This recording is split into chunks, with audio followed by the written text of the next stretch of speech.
All right, what's up? What's up? Here we are, small green day today, $187. Sort of like a base hit green day, but happy to be green, continuing the green streak, which is good. We had some opportunity on BWV, PGY, and Tide.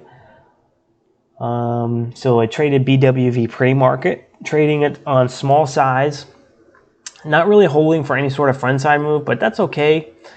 I wasn't really too convinced by it. Didn't have any news on it, any recent news on it, so kind of kept my risk to the minimum. And also, I just was looking at my stats pre-market. It's actually very inconsistent, my profitability. I'm actually red between 7 a.m. and 8 a.m. and red between 9 a.m. and 9:30, but green between 8 and 9 a.m.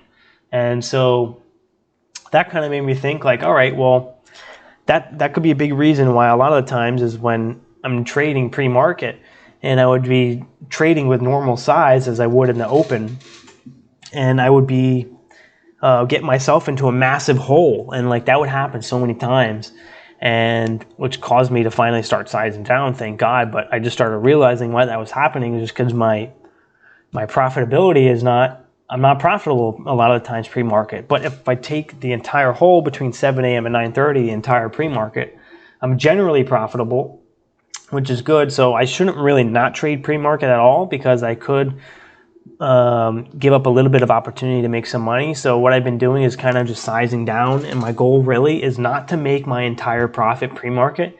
It's just to get small green on the day, and then for the open, I can kind of use that as leverage for like confidence, or for taking a little bit more risk, or weathering a loss if I need to at the open. And so far, that's been working good. And so I've been much sized down pre-market and not taking as much risk.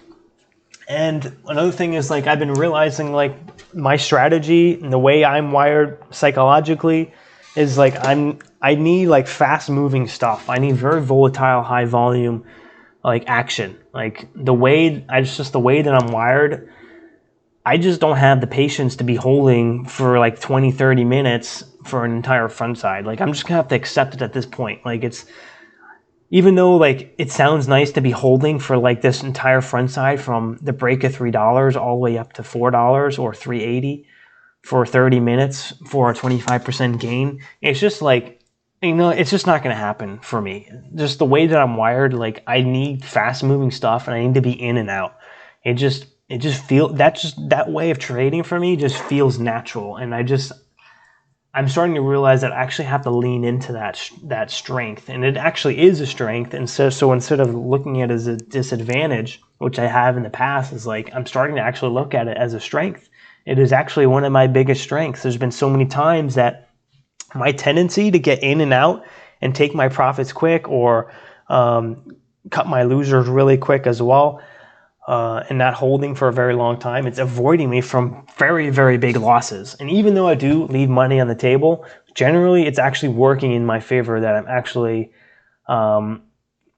avoiding much, much bigger losses than I do big wins.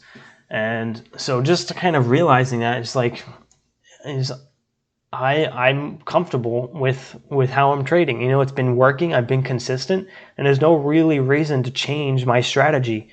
And a lot of people, I don't know, they look at people who are like scalpers, like they're cheating or something.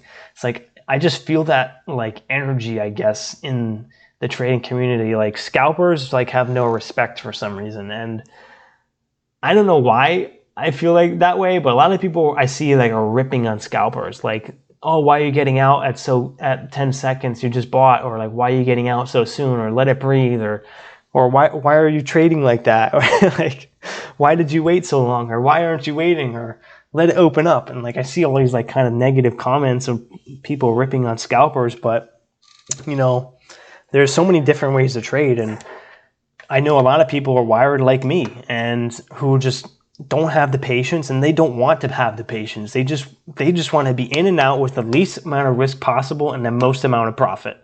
And this is kind of how I've adapted into kind of making money in the market, is just by being in and out. And even though I do leave money on the table, generally I'm walking away with profits. So I'm not going to be ashamed about my holding period, but it's working for me. And I think it probably stems from my tendency of when I played video games. Like, I used to be addicted to Call of Duty, and I was the guy like running out in the middle with my screen speed or whatever, the screen sensitivity, or my remote sensitivity all the way up. Like, I would have my screen all the way up, my sensitivity, and I would be like spinning around doing all these jumps and stuff, trying to like scare or like try to confuse the opponent by me like doing all these jumps and tricks and spins, and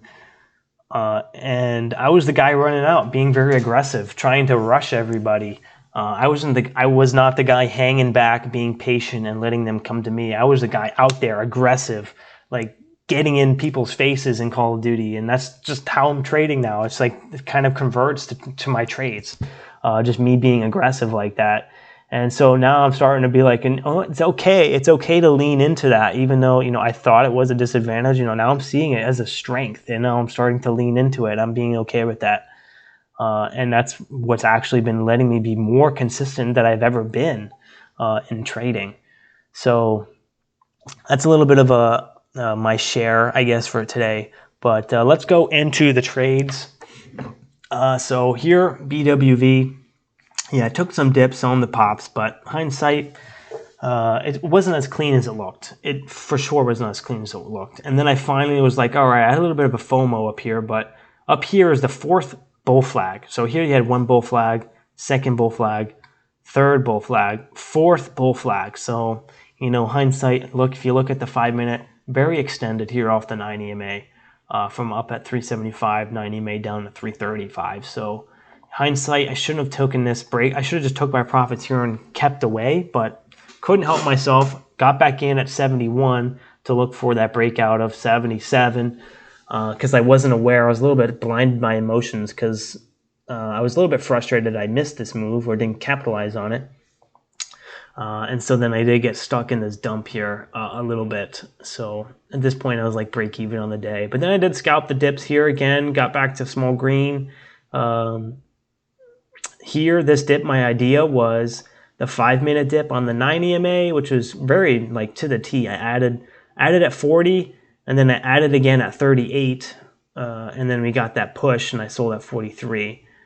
So that was really good, and it was good. See, here's another example of me. If I were to be somebody who wasn't a scalper, and I were to buy this 5 minute dip here off the 9 EMA and expect like a retrace back to the high a day, I would have got caught. I would have had a red trade here. So, that's another example. That's just an example of my strategy being profitable when many other strategies that emphasize patience does not work. So, there's pros and cons to both. So sometimes patience works with you. Sometimes it works against you.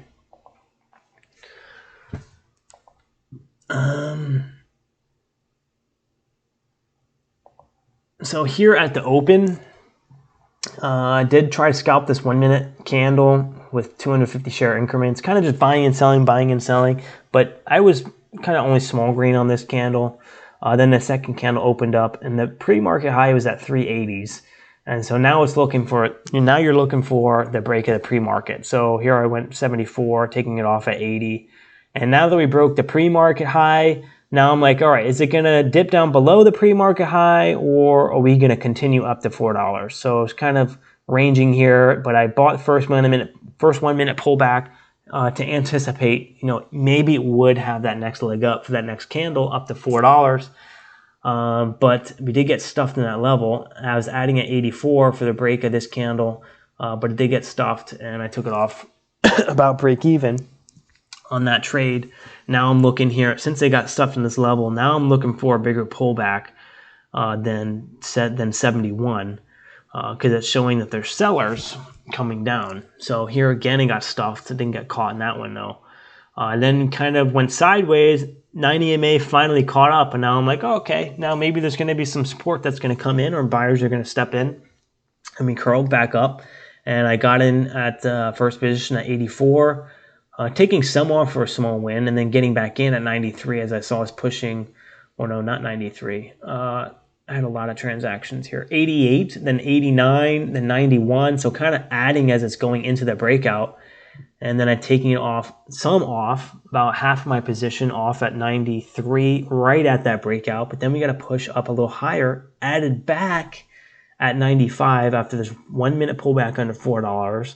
Didn't break $4 yet at this point, and now I'm looking for that push through $4. I added 2,500 shares. I was in over 4,000 shares. This is $16,000 position size. It's one of the biggest positions I've ever had.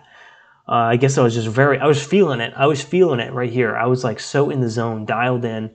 I went up to 1,000 share increments and started adding down here. And we did get that pop over 4, but I didn't get any fills over 4. Kind of just didn't hold at all. And I took it off for maybe like a 1 or 2 cent gain. And then here again, I went for it again, but a smaller size, but about break even. And then here, trying to scalp the lows after this flush. Trying to see some support off the VWAP, but never really hold, and I was taking it off for about break even. But overall, green on BWV, not too bad. PGY did go for the pullbacks, trying to scalp the lows. This one was green. However, this one, I took $1 a share loss. 50 shares, thank God I wasn't going big, but wow, like, I went for a pullback to the 90 EMA. I was adding at 2033 and 2027. Or, oh no, 2130. Sorry, 2130 and 2115 and 2152. So trying to catch a bounce off the 90 EMA, but it just didn't hold and just went immediately down to 2030 and taking it off for $1 share loss. But that was it. You know, I think on PGY, I looked at my stats through this entire move from $2 all the way up to 24. I am red. I am red on PGY. That's a little embarrassing, but I just was trading it at the wrong times. It's just my timing was completely off on PGY. But it wasn't really the best looking stock, the best trading stock. I don't know. A lot of people liked it, but me personally, I thought the spreads were a little bit big, a little bit very choppy for sure. And then here we had Tide. I don't know why it was moving. It didn't have any news. But we did resume here at 143 after the halt. I saw it hanging around 39. And then it started adding for the break of 150. Got the break of 150. Selling it quick at 155. I didn't know how much higher this was going to go. And then it went up to 78. Huge move. And I had a feeling this was going to be a one-hit wonder. Tried scalping the dips here. Couple cent gain, but I was in very small share size, like $700 position size. Just because, like, I didn't know what to expect on Tide. So I didn't have any news. There was just one little nice pop there, and that was it. Could have made more, but hindsight, you know, that was very risky after that halt resumption. Really anything could have happened. It could have halted immediately down with this low inconsistent volume here. Only had one candle of high volume. And then it started fading fast.